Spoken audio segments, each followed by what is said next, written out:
여러분이 경제 독립을 이루는 그날까지 함께 하겠습니다. 안녕하세요. 3일 경제 독립 팁입니다. 자, 충격적인 소식인데요. 100만 명 이상이 기초연금 수급 대상에서 제외될 가능성이 나왔습니다. 정말 이대로 된다면 충격적인데요. 기초연금 현재 32만 원 받다가 이마저도 못 받으면 생활고에 내몰릴 수 있습니다. 그래서 영상을 준비했는데요. 오늘 이 내용 궁금하신 분들은 영상 끝까지 함께 해주세요. 바로 시작하겠습니다. 자, 충격적인 소식, 무려 100만 명 이상이 기초연금 제외 가능성이 대두됐는데요.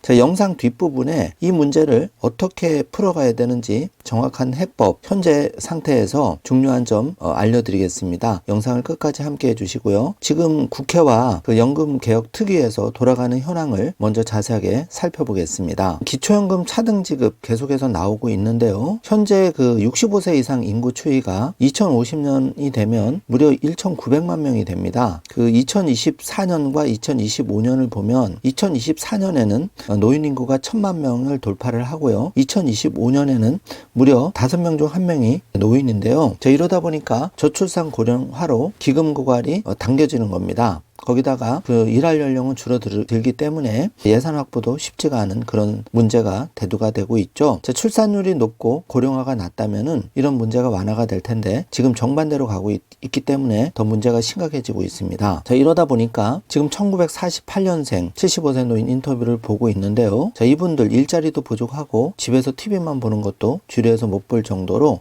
그런 문제가 생기고 있습니다. 현재 상태에서는 우리나라가 OECD 국가 중에 빈곤율이 최고인데요. 어르신들 10명 중에 4명이 정말 절박하고 어려운 빈곤층에 해당이 됩니다. 그렇다 보니까 노인 자살률은 10만 명 중에 46명, 노인 자살률이 역시 부끄럽게 최고가 됐는데요. 심각합니다. 자, 여기에 기초연금이 2024년에는 정부에서 33만 4천 원을 드리기로 확정이 됐는데요. 1만 820원이 상승해서 드리기로 했습니다. 자, 그래서 이 금액 가지고는 버스비하고 약 사 먹고 나면은 정부에서 주는 기초연금 남는 게 없다. 이게 현실인 상황입니다. 그래서 기초연금을 취약계층, 어려운 분들부터라도 40만 원, 50만 원 인상하자는 얘기가 나오고 있는데 정치권에서는 싸움을 하느라고 여기에는 관심이 없는 그런 상황이죠. 그래서 내 살 길을 내가 찾아야 되는데요. 영상 뒷부분에 내 살 길을 내가 어떻게 찾는지 3가지 방안이 나옵니다. 끝까지 함께 해주시고요. 지금 그 한국개발연구원 KDI에 따르면은 재산에 따라서 기초연금을 차등 지급해야 된다 이런 말이 나오고 있는데요. 덜 빈곤한 최근 세대 고령층에 대한 지원을 축소를 하자는 거고, 반면에 현재 더 빈곤한 초고령층, 그러니까 1940년대생과 그 이전 세대에 대한 지원을 강화해야 된다는 주장이 나오고 있습니다. 그리고 그 기초연금, 국민연금 연계 감액 제도가 하루빨리 폐지돼야 된다는 주장이 절박하게 제기가 되고 있는데요. 자, 이거는 당연히 폐지가 돼야 되는 겁니다. 자, 기초연금 지급액이 1인 기준 32만 원인데 국민연금을 86만 원 받는다고 해서 11만 원이 깎여서 21만 원을 받다 보니까 자, 의욕이 떨어지는 거죠. 내 돈을 불입해서 받는 국민연금을 납입할 유인이 줄어드는 겁니다. 그래서 정부와 정치권이 하루빨리 쉽게 해결할 수 있는 부분, 이 기초연금, 국민연금 연계 감액제도 폐지부터 빨리 해야 되고요. 현재 기초연금 도입은 그 2007년 국민연금 소득 대체율이 60%에서 40%로 낮아지면서 2008년 기초노령연금이 신설이 된 겁니다. 그래서 해마다 이 금액이 그 선거 있을 때마다 조금씩 인상이 되어 왔었는데요. 현재는 32만 원, 지금 40만 원 지급하겠다는 것은 윤석열 대통령의 공약입니다. 자, 이게 차일피일 미뤄지고 있는데요. 현재 정치권에서는 기초연금 지급을 현행 하위 70% 소득기준 202만 원, 자, 여기서 취약계층을 더 지급하자는 주장과 30%마저 싹 다 지급하자, 금액을 좀 조정해서라도 싹 다 지급하자, 이게 팽팽하게 현재 줄다리기가 되고 있는 상황으로 보여집니다. 자, 그래서 계속 시간이 가고 있는 그런 상황인데요. 안타깝습니다.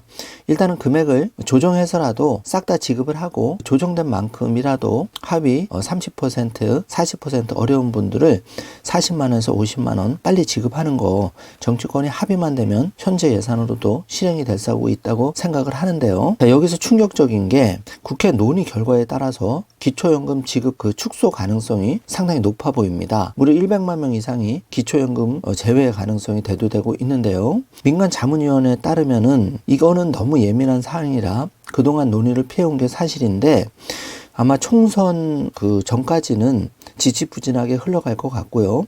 총선이 일단 끝나면 다시 논의가 본격적으로 될 것 같은데요. 총선 전에는 여당이든 야당이든 이 부분이 표와 관계가 있기 때문에 적극적으로 추진하기가 정치권에서는 눈치를 보는 그런 상황인 겁니다. 자, 그런데 이렇게 논의가 길어지면 취약계층은 절박하게 빈곤에 내몰릴 수밖에 없는 그게 문제인데요. 자, 내년 총선을 앞두고 보험료 인상이 부담이 될 수밖에 없기 때문에 보험료 인상안 자체가 사라져버리고 현재 그런 게 정치권의 모습이죠.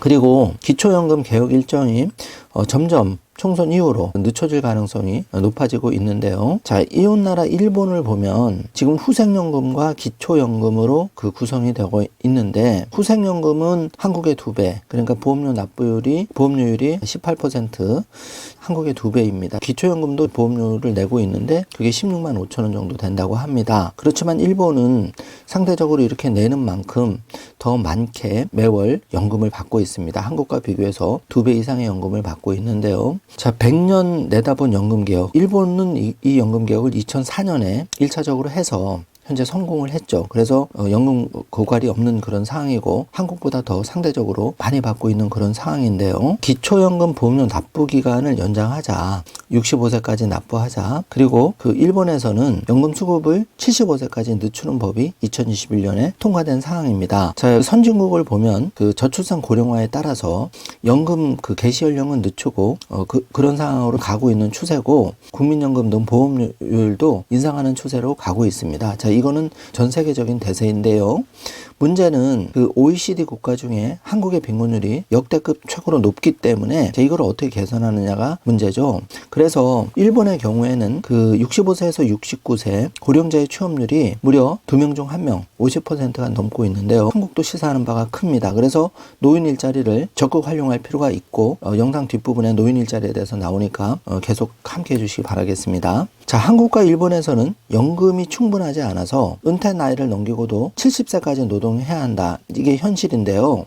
자, 문제는 일자리가 그렇게 많지 않고 임금이 낮다는 게 문제죠. 이게 빨리 개선이 돼야 된다는 겁니다. 그런데 현재 기초연금은 왜 전 국민에 싹 다 지급을 해야 되느냐, 어르신들한테 싹 다 지급해야 되느냐, 바로 이런 것 때문인데요. 기초연금이 노년 우울 완화에 상당히 효과가 있다, 이게 발표가 됐는데 매월 따박따박 받는 기초연금이 빈곤율 완화에도 도움이 되면서 자녀보다 좋다는 겁니다. 자녀 용돈은 불규칙적이고 그마저도 금액이 적기 때문에 기초연금에 비할 바가 아니죠. 자, 그래서 기초연금은 반드시 금액을 조정하더라도 모든 어르신들한테 싹 다 지급을 해야 된다. 이 주장이 일리가 당연히 있는 겁니다. 자, 노인 빈곤율 그리고 노인 자살률 부끄럽게 세계 최고인데요. 한국은 선진국 대비해서 복지에 지출하는 예산이 3분의 1 수준에 불과합니다. 열심히 일을 했고 그 젊음을 바쳤지만 국가에서 받는 대접은 지금 3분의 1 수준입니다. 그렇기 때문에 모든 어르신들한테 기초연금을 싹 다 지급하는 게 빈말이 아니고 지금 선진국과 대비해서 예를 들어서 그 GDP의 7.05%를 쓰는 독일, 벨기에, 영국 등 주요국 대비해서 한국의 노인 공적 이전 그 지출 비중은 2.23%입니다. 정말 부끄러운 수준입니다. 그래서 정치권에서 빨리 이런 부분을 반영해서 그 기초연금을 싹 다 지급하고 어려우신 분들에 대해서, 그러니까 그 40년 이전 그 출생하신 분들, 어려우신 분들에 대해서 빨리 두텁게 지급하는 거를 합의를 해야 된다는 겁니다. 자, 이거는 조금만 그 의중을 모으면 충분히 할 수 있는 문제인데 국회에서 여당 야당 싸움한다고 지금 계속 그 시간을 늦추고 있는 거죠. 이웃나라 일본도 연금개혁에 성공한 사례를 보고 많이 그 국회의원들이 그 벤치마킹을 해야 될 것 같습니다. 내년 노인 인구가 이제 1,000만 명이 되는데요. 기초연금 차등 지급 얘기가 계속 나오고 있고 심지어 100만 명 기초연금 탈락할 수도 있다. 이 얘기가 나오는 이유는 한국이 급속하게 노령화가 진행되면서 1,000만 명이 아니라 그 뒤로 갈수록 그 2030년, 50년으로 갈수록 급격하게 노령 인구가 증가되는 심각한 문제가 생기기 때문입니다. 자, 그런데 여당의 이제 움직임이 가장 중요한데요. 여당 김기현 대표 노인 일자리 103만 개 공급하고 기초연금 인상하겠다. 이렇게 발표를 했습니다. 어르신 일자리를 103만 개로 늘리고 기초연금을 인상하겠다.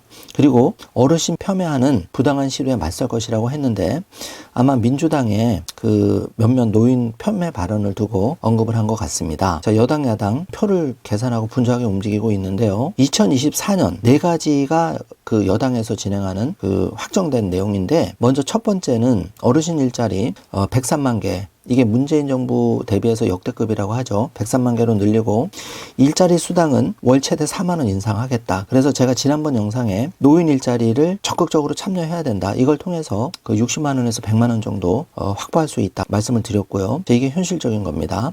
그리고 그 2024년 기초연금은 현재 33만 4천 원으로 확정됐습니다. 이게 이제 세 번째고요. 그다음에 거동이 불편한 5만 7천 명의 독거노인에 대해서 돌봄 서비스가 월 20시간으로 4시간 더 늘어납니다. 이게 확정된 어르신들 위한 그 여당의 네 가지 정책이고요. 자, 그런데 연금 특위 활동이 내년 5월까지 연장된다는 가능성이 계속 나오고 있는데요. 자, 이렇게 되면 기초연금 40만 원 지급, 모든 어르신 지급이 논의가 밀릴 수가 있다는 게 이제 우려스러운 부분이죠. 어쨌든 총선 전후로 밀리고 있는 그런 상황인데 기초연금 축소 시도가 이제 있다 보니까 이런 주장이 계속 나오고 있다 보니까 어르신들이 지금 길거리에서 이렇게 기초연금 수급 대상 축소 시도 철폐하라는 안타까운 그거를 하고 있는 그런 상황입니다. 자, 기존 주는 것마저 뺏는 거는 한국의 그 공적연금에 대한 그 예산 지출, 그 선진국 대비했을 때 3분의 1 수준이죠.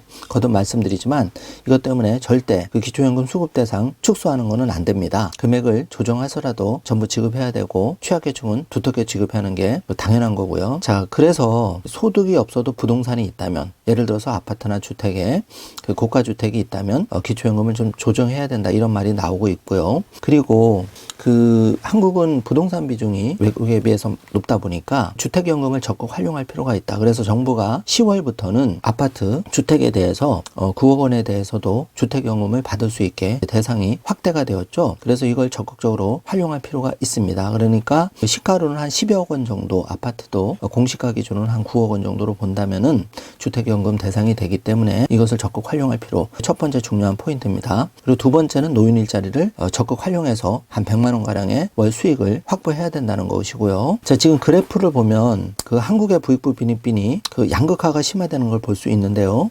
2016년 대비해서 2021년에 그 상위 노인에 대한 그 부동산 등 비중이 늘어나는 것을 볼 수 있고요. 반면에 그 노인 빈곤층이 여전히 계속되고 있음을 알 수가 있습니다. 자, 이게 이제 그 세대별로 미묘하게 자산 형성을 부동산에 집중하느냐 요런 부분 또 그 1935년생, 40년생, 45년생, 50년생에 따라서 그 소득의 변화가 굉장히 심합니다. 여기에 따라서 차이가 생기는 부분인데요. 자, 자산의 소득화에 따른 노인 빈곤율 지금 표를 보고 계신데 지금 부동산을 녹여내면 노인 빈곤율이 줄어드는 효과를 볼 수가 있는데요. 자, 이 효과를 보려면 주택연금을 적극 활용해야 된다는 부분이 나오는데 자, 이 부분이 활용도가 그렇게 높지 않기 때문에 지금은 높아지고는 있지만 그렇게 기대만큼 높지 않기 때문에 여전히 아파트만 한 채 가지고 계시고 소득이 없다 보니까 빈곤율이 상대적으로 계속 유지가 되는 거죠. 그래서 제가 거듭 말씀드리지만 그 자녀를 위해서 내 아파트나 주택을 물려줄 필요가 없다는 걸 다시 한번 말씀드리겠습니다. 자, 주택연금 적극 활용해 주셔야 되고 노인 일자리 지금이라도 알아보시고 적극 대비하셔야 됩니다. 자, 그리고 그 지금 이 정부의 그 돌아가는 현황을 보면 여러분이 믿을 거는 정치권이 아니고요. 자기 자신을 아직도 좀 더 구제를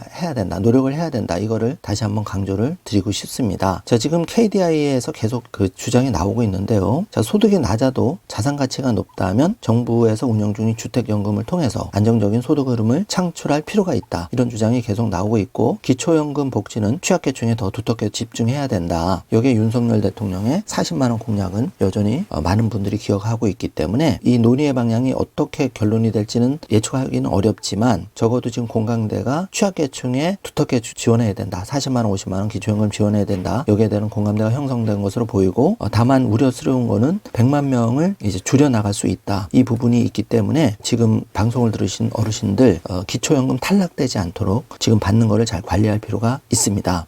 그래서 제가 3.1경제독립 TV를 통해서 여러 번 기초연금 수급 대상 탈락하지 않도록 하는 영상을 올려드렸는데요. 그 영상을 잘 보시고 정기예금이나 이런 거 타실 때 매우 조심하시고 승용차도 매우 조심하셔야 된다는 겁니다. 자, 마지막으로 그 출생 세대별 노인 빈곤율을 살펴보면은 이렇게 그 연령이 70대에 가까울수록 노인빈곤율은 56%까지 올라가고 연령이 50대 전반 후반 낮을수록 노인빈곤율은 낮은 상황을 볼 수가 있는데요.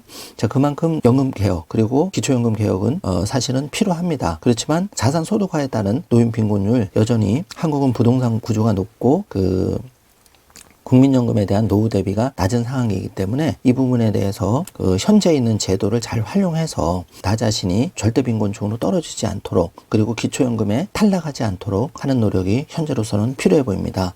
자, 정치권도 여러분을 절대 구제해주지 않기 때문에 내 스스로가 지금 상태에서 어떻게 하면 기초연금을 탈락하지 않고 좀 더 두텁게 받고 그리고 노인 일자리를 통해서 조금이라도 생활비를 충당할 수 있는지 이런 부분을 좀 더 고민하셔야 돼야 되지 않을까 생각이 됩니다. 그리고 여러분이 좋은 댓글을 통해서 여러분의 의견을 적극 개진해 주시고 또 정치권에 노인 인구가 이제 1000만 명, 1500만 명 될 텐데요. 그러면 여러분이 표를 가지고 있는 겁니다. 그래서 여러분이 바로 정치권을 강하게 움직여 주셔야지만 여러분 지금 OECD 선진국 대비해서 많은 고생을 했지만 내가 받는 그 혜택은 3분의 1 수준이라는 것을 꼭 명심해 주시고 여러분의 권리를 찾으셨으면 합니다. 자, 오늘은 이렇게 100만 명이 기초연금에서 탈락할 수 있다는 우려 때문에 방송을 한번 준비를 해 보았는데요. 현재 돌아가는 상황과 함께 여러분이 이런 부분을 잘 고민하셔서 나 스스로 좋은 방향을 조금씩 찾아가고 여러분의 목소리도 적극 내주시길 바라겠습니다. 그리고 현재 있는 제도를 잘 활용해서 예를 들어서 주택연금 등을 잘 활용해서 여러분이 현명하게 노후를 대비하는 것 거듭 필요하다고 다시 한번 강조를 드리겠습니다. 자, 오늘 영상 내용이 조금이라도 도움이 되셨다면 좋아요, 구독, 알림 설정 부탁드리겠습니다. 영상 시청해 주셔서 감사합니다.